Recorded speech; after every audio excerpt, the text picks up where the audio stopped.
नमस्ते, नमस्कार, सलाम, प्रणाम, दंडवत बंदगी। साखी 11वें प्रकरण। साखी। साखी का मतलब साक्षी या गवाह होता है। जैसे कोई भी झगड़ा वादी प्रतिवादी के दम पर नहीं निपटता, किसी न किसी साक्षी या गवाह की भी आवश्यकता होती है जो झगड़े का निपटारा करने में मददगार साबित हो सकता है। सतगुरु ने स्वयं भी कहा है कि साखी आँखी ज्ञान की, समुझी देखूं मन माही, बिन साखी संसार का झगड़ा छूटत नाही। तात्पर्य यह है कि सतगुरु की साखियाँ ज्ञान चक्षु है। इनके द्वारा सत्य का निर्णय किया गया है, अर्थात निष्पक्ष सत्य का दर्शन कराया गया है। सतगुरु कबीर साहब का साफ कहना था कि यह चेतन जीव ही परम तत्व है। यही नहीं, सारी कला कल्पनाएं, सारे ज्ञान विज्ञान इसी से है। जीव ही ईश्वर ब्रह्म देवी देवता भूत प्रेत की कल्पना करने वाला तथा वेद बाइबिल कुरान आदि को रचने वाला है। तात्पर्य यह है कि जीव ही सर्वोपरि है। तो आइए सुनते हैं 11वें प्रकरण साखी। पिछले वीडियो में साखी 80 तक का प्रकरण कथा आप सुने। अब आइए साखी 81 से सुनते हैं। इससे पहले आप सभी से अर्जी, निवेदन, विनती, प्रार्थना है। लाइक कर देंगे, सब्सक्राइब कर देंगे, शेयर कर देंगे, ताकि सभी संत समाज को सुनने के लिए मिले, श्रोता बंधु को सुनने के लिए मिले। आइए सुनते हैं। एक एक निर्वारिये, जो निर्वारी जाए, दोए मुख का बोलना घना तमाचा खाए। जिभ्या केरे बंद दे, बहु बोलन निर्वार, पारखी से संग करूं, गुरुमुख शब्द विचार। जाके जिभ्या बंद नहीं, हृदय नाही साँच, ताके संग न लागिए, घाले बटिया माझ। प्राणी तो जिभ्या डिगा, छिन छिन बोल कुबोल, मन के घाले भरमत फिरे, काल ही देत हिडोल। सतगुरु कबीर साहब कहते हैं कि सत्संग में एक एक बात का निर्णय करो और जो निर्णय सच्चा प्रतीत हो उसे ग्रहण करो, एवं जो त्याज्य हो उसे त्याग दो, क्योंकि दो मुखी बातें करने वाला निश्चय ही धोखा खाएगा, अर्थात जोरदार तमाचा खाएगा। वाणी पर संयम रखो, अर्थात अनावश्यक मत बोलो। सही मार्गदर्शक निष्पक्ष पारखी संतों की संगत करो और निर्णय वचनों पर विचार करो, क्योंकि जिसकी वाणी में संयम नहीं, हृदय में सच्चाई नहीं, वह साथी होने योग्य नहीं है। इसलिए उसका त्याग करो और ऐसा व्यक्ति तुम्हें लक्ष्य तक नहीं पहुंचा पाएगा, बल्कि बीच रास्ते में ही छोड़ देगा। मनुष्य ने अपनी वाणी को इतना चंचल बना दिया है कि हर क्षण गलत बातें ही निकलती रहती है। यानी मन के चक्कर में मानव भटकता रहता है और कल्पनाएं ही उसे नाना भ्रांतियों, राग, देश, हर्ष, शोकादि झूलों में निरंतर झुला रही है। अभी आप सुन रहे थे साखी 81, 82, 83 और 84 का प्रकरण कथा। अब आइए सुनते हैं 85 और 86। सतगुरु कबीर साहब कहते हैं, हिलगी भाल शरीर में तीर रहा है टूट, चुंबक बिना न निकरे कोटि पाहन गए छूट। आगे सीढ़ी सांकड़ी पाछे चकना चूर, पर्दा तर की सुंदरी रही धक्का से दूर। सतगुरु कबीर साहब कहते हैं कि अगर शरीर में तीर घुसा और निकल गया परंतु नोक रह गया है तो वह चुंबक पत्थर के बिना कैसे निकलेगा। चाहे करोड़ों पत्थर आजमाओ परंतु चुंबक ही निकलेगा। वैसे ही मनुष्य के मन में वचनों के वाण जो कि चुंबक कर जम गए हैं, विवेक ज्ञान के बिना नहीं निकल सकते। करोड़ों थोथे ज्ञान उसके लिए बेकार है। चाहे काफी ऊंचाई पर चढ़ा हुआ धैर्यहीन यात्री जो कि आगे संकरी और डरावनी राह देखकर घबरा जाता है और वहीं पड़ा पछताता है, अथवा कोई पर्दे के भीतर रहने वाली सुकुमारी समुद्री किनारे से काफी दूर निकल गई हो और आगे झंझावत में जाने की गुंजाइश न दिखती हो और पीछे भी किनारा काफी दूर हो तो वही थककर लंगर डाल देती है। यही दशा विषयासक्त सुखाध्यासी और आराम मतलब लोगों की होती है। कल्याण पथ पर चल पड़ा लेकिन आगे कठिन मार्ग दिखा, पीछे संसारिक विषयाशक्ति रूपी दुख, तो वह कहीं का नहीं रह जाता है, अर्थात पर्दा तर की सुंदरी बनकर बीच धारा में ही पड़ा रह जाता है। साखी 87 और 88 में सतगुरु कबीर साहब कहते हैं, संसारी समय विचारी कोई ग्रही कोई जोग, अवसर मारे जात हैं तय चेत बिराने लोग।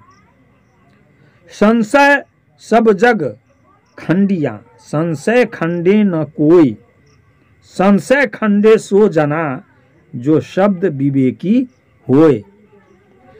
सतगुरु कबीर साहब कहते हैं कि संसारिक लोग जब किसी कष्ट में पड़ते हैं तभी विचार करते हैं या समय की मार पड़ने पर ही सोचते हैं कि सुख चाहता था और दुख मिल गया, अर्थात सुख दुख देने वाला कोई अन्य है। इसी डर से कुछ तो गृहस्थ जीवन में रहते हुए भी कीर्तन भजन नवधा भक्ति आदि करते हैं और कई लोग गृह त्याग कर जोगी सन्यासी बनकर के तप योग ध्यान के द्वारा अदृश्य परमात्मा को खोजने लगते हैं। सतगुरु कबीर साहब कहते हैं कि हे मानव, सावधान हो जा, तेरा सुनहरा अवसर हाथ से निकला जा रहा है। तू अपना चेतन स्वरूप भूलकर अन्यंत्र किसे खोजने में लगा हुआ है। तात्पर्य यह है कि संदेह और अनिश्चय में पड़कर संसारी मानव उलझा हुआ है। संदेह का नाश करने की किसी में हिम्मत नहीं है, अर्थात इनका नाश वही कर सकेगा जो विवेकी होगा। साखी 89, 90, 91, 92 में सतगुरु कबीर साहब कहते हैं, बोलन है बहु भांति का तेरे नैनन किछु न सूझ, कहीं कबीर बिचारी के तैं घट घट बानी बूझ। मूल गहे ते काम हैं, तय मत भरम भुलाओ। मन शायर मनसा लहरी, बहे कतहु मत जाओ। भंवर विलंबे बाग में, बहु फूलन की बास। ऐसे जीव विलंबे विषय में, अंतहु चले निराश। भंवर जाल बगुजाल हैं, बूढ़े बहुत अचेत। कहीं कबीर ते बाँची हैं, जाके हृदय विवेक। सतगुरु कबीर साहब कहते हैं कि हे मानव, सबकी बातों को परख और समझने का प्रयत्न कर, क्योंकि संसार में अनेक प्रकार की बातें होती रहती हैं और तू आंख मूंद कर सबकी बातें मान लेता है। अंदर के नेत्र बंद हैं, उन्हें खोल और नाना प्रकार की मान्यताओं एवं वाणियों के भ्रम में पड़कर निज स्वरूप को मत भूला, क्योंकि निज स्वरूप का बोध एवं स्थिति ग्रहण करने से ही कल्याण है। मन समुद्र एवं इच्छाएं तरंग हैं, इनमें बहकर कहीं मत जा। जैसे बाग में भौरे अनेक फूलों की सुगंध में भूल जाते हैं, वैसे ही सांसारिक विषयों में आसक्त होकर जीव अपने आप को भूल जाता है और अंतोगत्वा निराश होकर ही संसार से जाना पड़ता है। संसार में मोटी और झीनी दो माया के महाजाल हैं, जिनमें बहुत से लोग फंस जाते हैं। और सतगुरु कहते हैं कि जिसके हृदय में विवेक होगा वही इस माया जाल से बच सकता है। साखी 93, 94, 95 और 96 में सतगुरु कबीर साहब कहते हैं, तीन लोक टेढ़ी भाया, उड़ा जो मन के साथ। हरिजन हरि जाने बिना, पड़े काल के हाथ। नाना रंग तरंग है, मन मकरंद असूझ। कहीं कबीर पुकारी के, तैं अकिल कलाले बूझ। बाजीगर का बांदरा, ऐसा जीव मन के साथ। नाना नाच नचाए के, ले राखे अपने हाथ। ई मन चंचल, ई मन चोर, ई मन शुद्ध ठगहार। मन मन करते सुर नर मुनि, जहड़े मन के लक्ष्य द्वार। सतगुरु कबीर साहब कहते हैं कि त्रिगुणी मन की कल्पनाओं के साथ उड़ते उड़ते जहाँ तहाँ उसी प्रकार पतित होता है, जैसे टिड्डी कीड़े हवा के साथ यत्र तत्र उड़कर नष्ट हो जाते हैं। हरि का रहस्य न समझने के कारण हरि भक्त मन की कल्पना रूपी फंदे में फंस गए हैं। मन रूपी समुद्र में कल्पना एवं भावना रूपी अनेक लहरें हैं और मन भंवरा उन्हीं में पड़कर अंधा बना हुआ है।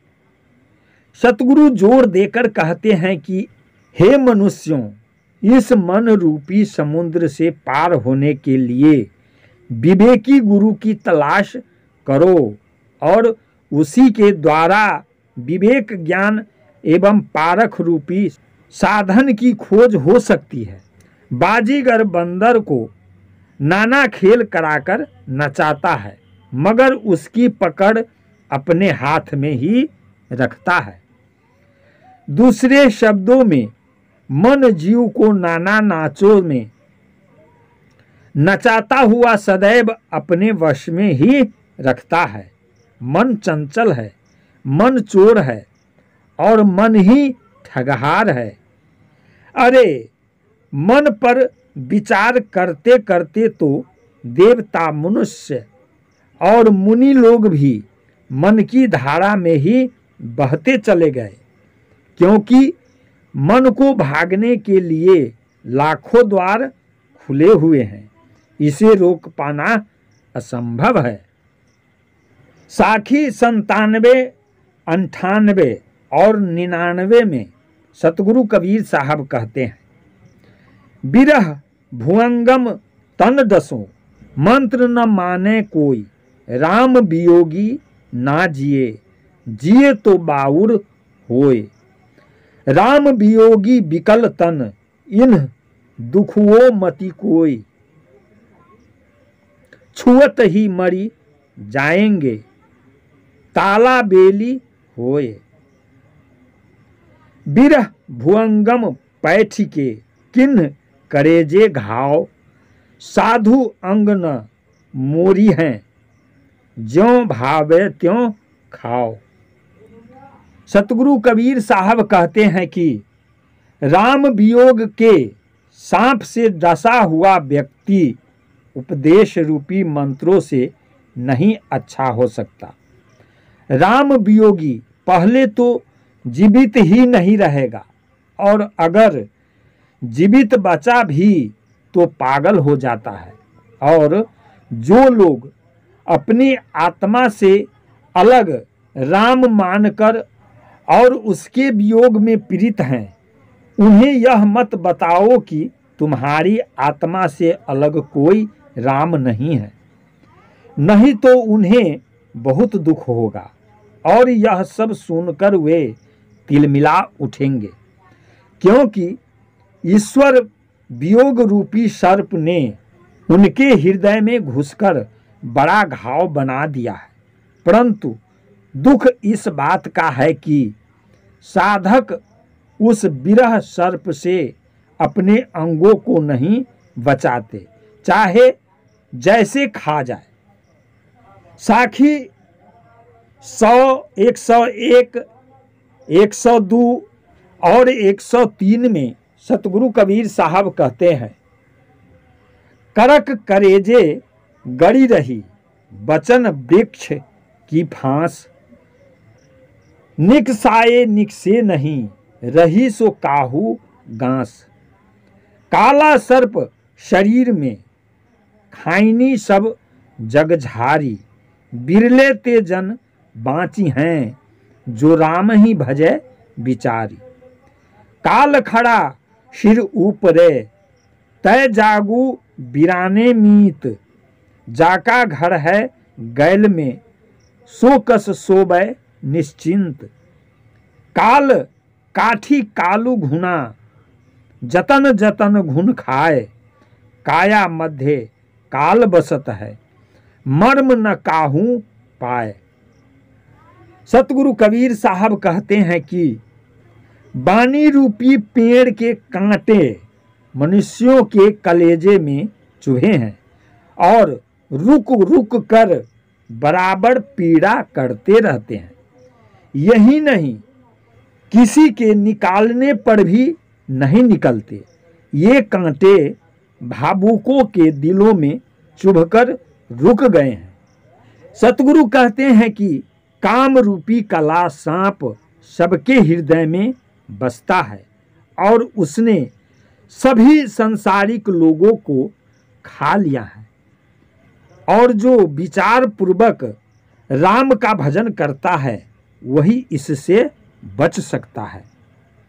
सतगुरु कबीर साहब आगे कहते हैं कि हे माया के मोह में फंसा हुआ मानव, सावधान हो जा, तेरे सर पर काल खड़ा है।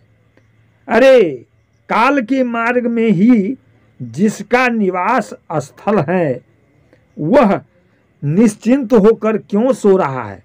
जड़ तत्वों से बना यह शरीर एवं शारीरिक गठन पहले से ही बहुत कमजोर है, ऊपर से काल का घून इसे धीरे धीरे खा रहा है, निकम्मा बना रहा है। और यह रहस्य कोई नहीं जानता कि शरीर के अंदर ही काल का निवास है, अर्थात सभी भ्रम में पड़े हुए हैं। साखी 104, 105, 106 और 107 में सतगुरु कबीर साहब कहते हैं, मन माया की कोठरी तन संशय का कोट, विषहर मंत्र माने नहीं काल सर्प की चोट। मन माया तो एक है माया मन ही समाए, तीन लोक संशय परी मैं काहि कहूँ समझाए। वेन्हा दिन्हो खेत को वेन्हा खेत ही खाए, तीन लोक संशय परी मैं काहि कहूँ समझाए। मन शायर मनसा लहरी बूढ़े बहुत अचेत, कहीं कबीर ते बाँची हैं जाके हृदय विवेक। सतगुरु कबीर साहब कहते हैं कि संसारिक लोग माया को मन से अलग एक निरपेक्ष तत्व मानते हैं और यह भी मानते हैं कि माया ईश्वर या ब्रह्म द्वारा संचालित है और उन्हीं के द्वारा जीवों पर दौड़ाई जाती है, जबकि वास्तविकता कुछ और ही है। वास्तव में जल तरंग न्याय मन और माया एक ही है, अर्थात माया मन में ही निहित है। सतगुरु कहते हैं कि माया मनुष्य के मन की कल्पना मात्र है, मगर मैं किसको किसको समझाऊं।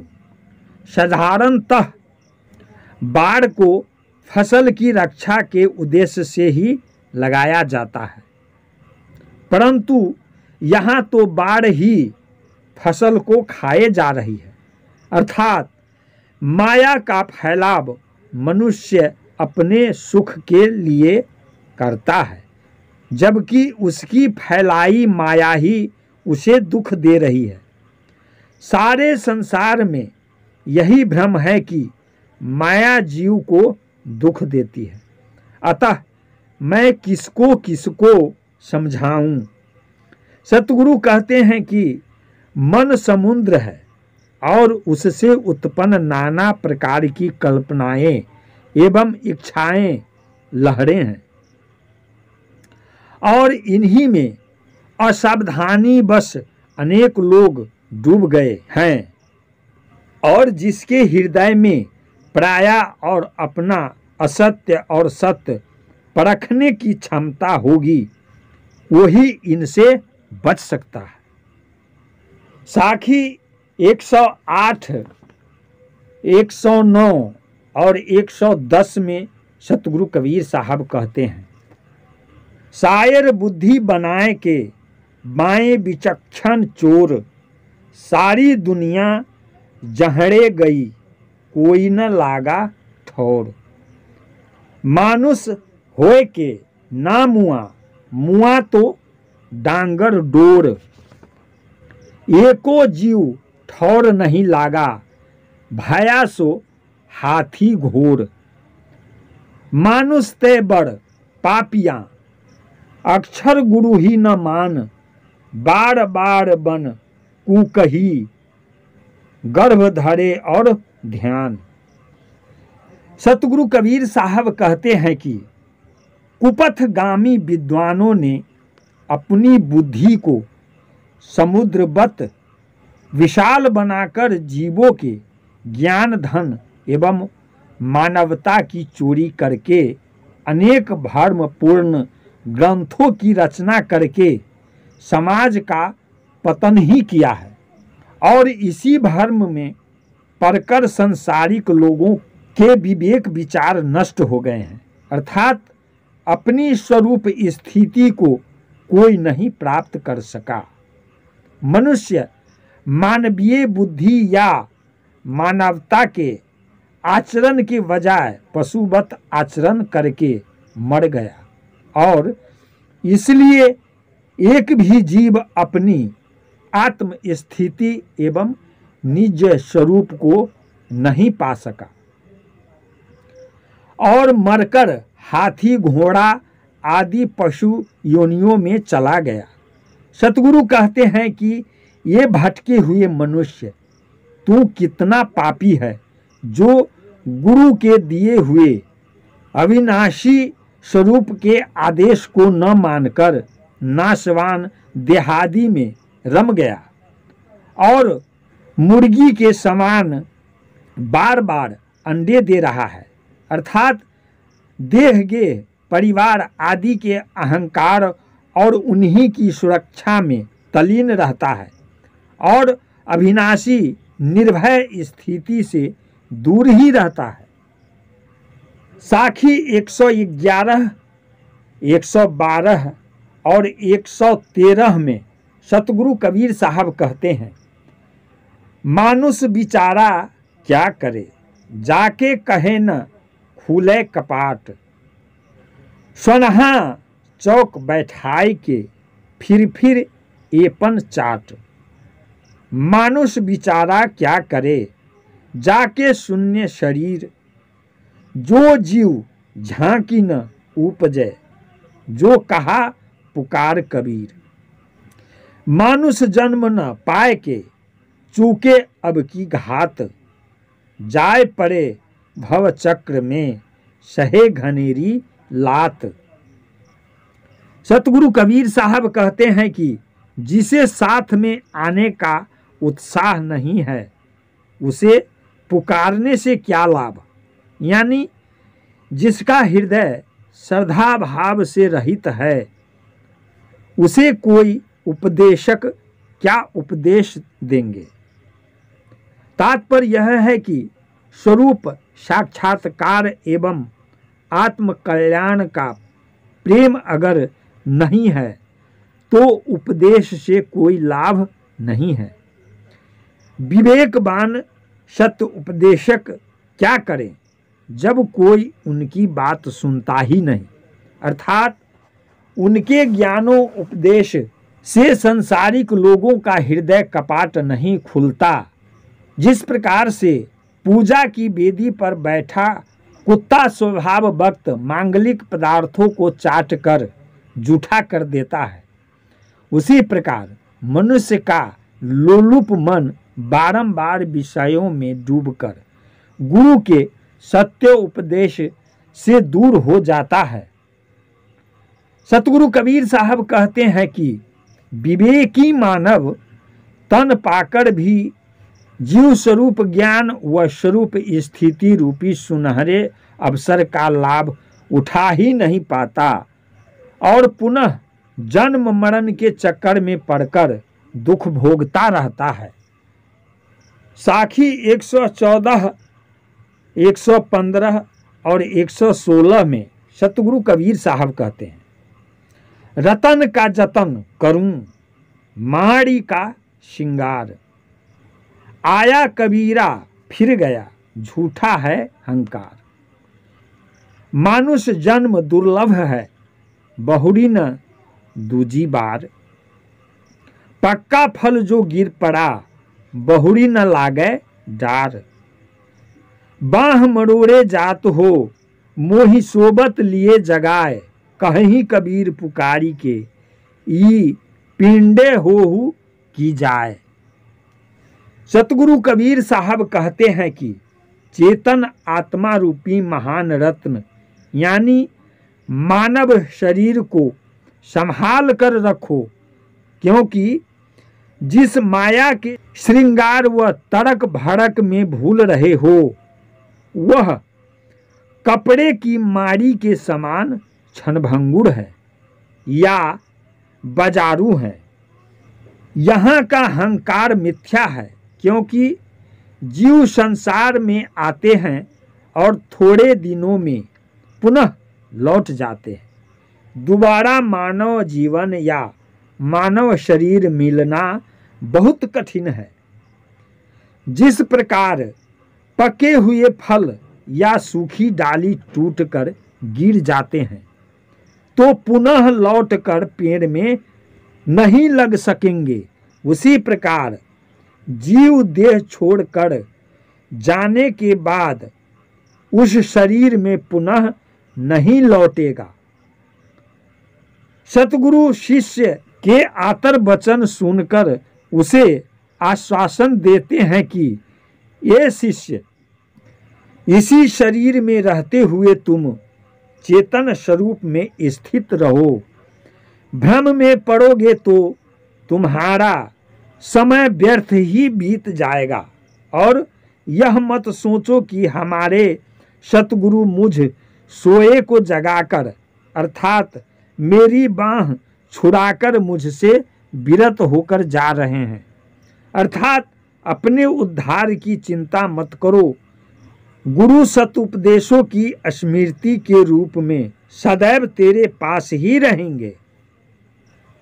साखी 117, 118, 119 और 120 में सतगुरु कबीर साहब कहते हैं, साथी पुरंदर ढही परे बीबी अक्षर युग चार, कबीर रसनारंभन होत हैं कोई कह न सकै निर्वार। बेड़ा बांधिन सर्प का भव सागर के माही, जो छोड़े तो बुड़े गहे तो डसे माही। हाथ कटोरा खुआ भरा मग जोबत दिन जाए, कबीर उतरा चित से छाछ दिया नहीं जाए। एक कहो तो है नहीं, दोए कहो तो गारी, है जैसा रहे तैसा कही कबीर विचार। सतगुरु कबीर साहब कहते हैं कि हर जगह वाक जाल फैला है और सत्यासत्य का निर्णय करके बंधनों से मुक्त होने की कोई सोचता नहीं है। बहुत काल से या चारों युगों से दो अक्षरों के जप से मोक्ष अर्थात कर्म कांड से स्वर्ग का रास्ता खोजने वाले और उसे प्रमाणित करने वाले इंद्रादि स्वयं अपनी स्थिति से फिसलकर नीचे गिर गए हैं। कई लोग तो सांपों का बेड़ा बनाकर समुद्र पार करने लगे और अब अगर सांपों को छोड़ देंगे तो डूब जाएंगे और अगर पकड़े रहते हैं तो सांप काट लेंगे। यानी हाथों में काटने का डर भी है और पार जाने की लालसा भी है। दूसरे शब्दों में अबोध ज्ञान कर्मकांड या देवी देवताओं की उपासना सांपों का बेड़ा ही है और संसार ही सागर है और स्वरूप ज्ञान के बिना इसी समुद्र में जीवन पर्यंत पड़ा रहता है। अर्थात पारखी विवेकी संतों के सत्संग के बिना संसार रूपी सागर से नहीं बचा जा सकता। जैसे किसी प्रेमी या प्रिय को स्वादिष्ट खोआ यादी से भरा कटोरा लेकर इंतजार किया जाए और दुराचरण करने पर या चित्त से उतरने पर उसे मट्ठा भी न दिया जाए, वैसे ही अंतःकरण रूपी हाथ के प्रेम रूपी पात्र में भरा हुआ बोध रूपी खोआ लेकर सतगुरु जिज्ञासुओं को तकते रहते हैं, परंतु व्यक्ति गुरु की अवहेलना करके चित्त से उतर जाता है तो उसे अबोध रूपी खोआ की जगह व्यवहारिक सीख रूपी मट्ठा भी नहीं मिल पाता। वैसे अगर यह कहा जाए कि तत्व एक है तो यह सही नहीं है और अगर जीव का आश्रय स्थल वहीं दूसरी जगह बताया जाए तो यह भी सही नहीं है। इसलिए सतगुरु कहते हैं कि जो वास्तविकता रहे उसे उसी दशा में स्थिति होना चाहिए। नमस्ते, नमस्कार, सलाम, प्रणाम, दंडवत बंदगी। अभी आप सुन रहे थे 11 प्रकरण साखी। साखी 80 से लेकर साखी 120 तक का प्रकरण आप सुने। फिर साखी 121 से लेकर अगले वीडियो में आप सभी से मिलते हैं। तब तक के लिए साहे बंदगी, साहे बंदगी, साहे बंदगी।